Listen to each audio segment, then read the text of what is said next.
Olá, boa tarde a todos. Eu sou a Camila, professora da disciplina de Direito Empresarial.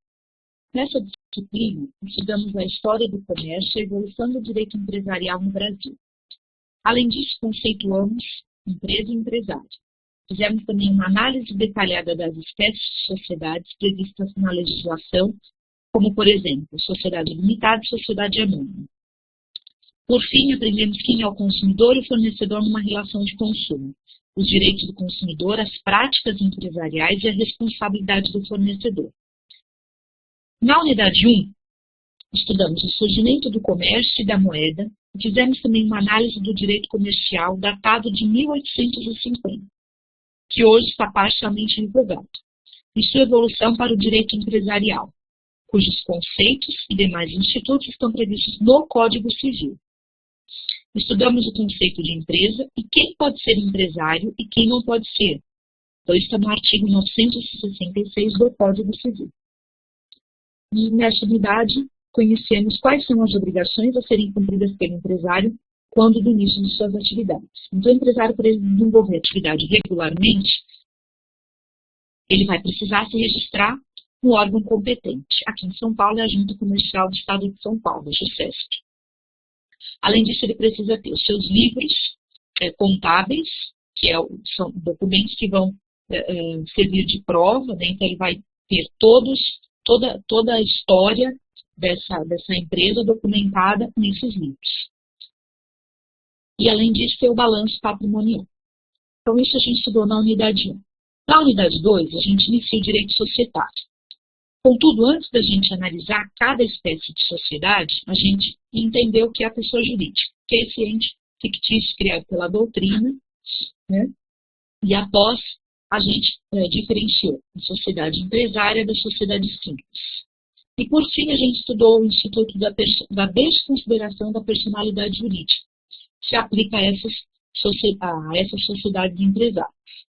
E a partir da unidade 3, ou melhor, na unidade 3, a gente estudou de forma detalhada e pormenorizada as sociedades empresárias.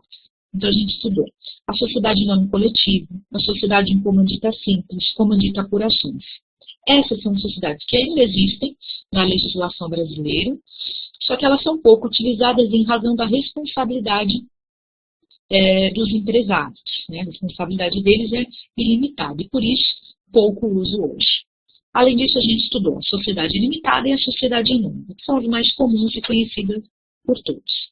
Conceituamos, então, cada uma delas, as suas características, quanto ao contrato social, responsabilidade, formação do nome empresarial e administração das atividades empresariais. E na unidade 4, iniciamos o estudo do direito do consumidor, que é o ramo do direito que estuda as relações existentes entre o consumidor e o fornecedor, ou seja, quem pode ser o consumidor e o fornecedor hoje. E os princípios que norteiam essas relações. Identificamos também quais são os direitos do consumidor que estão previstos no artigo 6º do Código de Defesa do Consumidor e que devem ser observados pelo fornecedor a fim de manter um equilíbrio nessa relação. Então, esses foram os pontos principais que a gente estudou nessas 4 unidades. Na sequência, ou seja, a partir da unidade 5, na unidade 5 e na unidade 6, a gente estuda as práticas comerciais previstas no Código de Defesa do Consumidor, que são elas: a oferta, a publicidade, as práticas abusivas e a cobrança de dívidas e o banco de dados. Especificamente na unidade 5, a gente estudou o conceito de oferta, a diferença muito importante entre publicidade enganosa e a publicidade abusiva. E as práticas abusivas mais comuns praticadas pelos fornecedores. E na unidade 6, a gente conclui a verificação dessas práticas comerciais. Estudamos como o consumidor poderá ser cobrado por essas dívidas, de que forma, sempre buscando o respeito aos direitos do consumidor, né? Então, não importa que ele tenha um débito, né? Esse débito deve ser cobrado de forma legal, não expondo a ridículas situações vexatórias. Identificando dessa forma, então, quais são as formas de cobrança abusivas praticadas pelo fornecedor e se eventualmente o fornecedor praticar uma cobrança abusiva, a possibilidade do consumidor requerer em juízo a indenização por dano moral e material, né? Então, o consumidor deve, por exemplo, um carnê de R$1.000, claro, ele deve ser cobrado por isso, será, só que de uma forma legal, né? De acordo com a lei.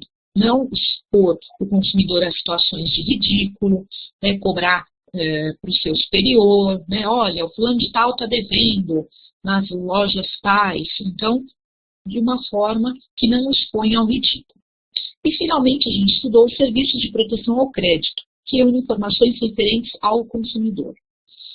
Na unidade 7, estamos quase chegando ao fim, compreendemos o contrato de adesão, elaborado pelo fornecedor, no qual o consumidor, sem muitas opções, simplesmente adere e não discute as cláusulas elaboradas. Então, a gente percebe isso na prática, que, vamos dizer assim, 90% dos contratos hoje são de adesão. Então, o consumidor, se ele quer contratar determinado serviço, ele simplesmente assina e concorda, né, entre aspas, com tudo que está ali, na verdade, só visando os interesses do fornecedor.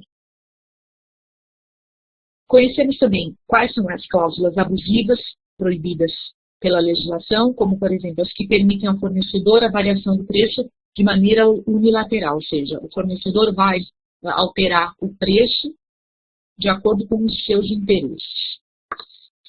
Além disso, analisamos a aplicação do CDC, do Código de Defesa do Consumidor, nas compras feitas fora do estabelecimento empresarial, ou seja, pela internet, por meio de catálogos, né? E os órgãos que fazem parte do Sistema Nacional de Defesa do Consumidor. E eu gostaria de deixar claro que, por mais que o consumidor tenha aderido, ou seja, ele tenha assinado esse contrato de adesão, não quer dizer que essas cláusulas, sendo abusivas, elas não podem ser anuladas pelo juiz, né? Então, tem uma cláusula que fica claro que viola um direito do consumidor. Por mais que ele tenha assinado e aderido a essa cláusula, não quer dizer que não seja abusiva e que, posteriormente, o juiz não possa anular. Tá? E, por fim, concluímos a disciplina estudando na unidade 5 a responsabilidade do fornecedor em razão de ter colocado em circulação um produto ou um serviço que coloque em risco a vida ou a segurança do consumidor. Então, no começo da unidade 4, a gente analisou os direitos do consumidor, né? Então, o consumidor ele tem o direito à preservação da sua vida, da sua integridade e da sua segurança. Então, a partir do momento que o fornecedor coloca um produto em circulação ou serviço, ele tem que preservar esse direito, né, de cuidar da vida do consumidor, da sua segurança. Então, a partir do momento que uma situação coloca em risco a vida do consumidor, ele tem direito à indenização, né? Então, nessa situação, por exemplo, que o consumidor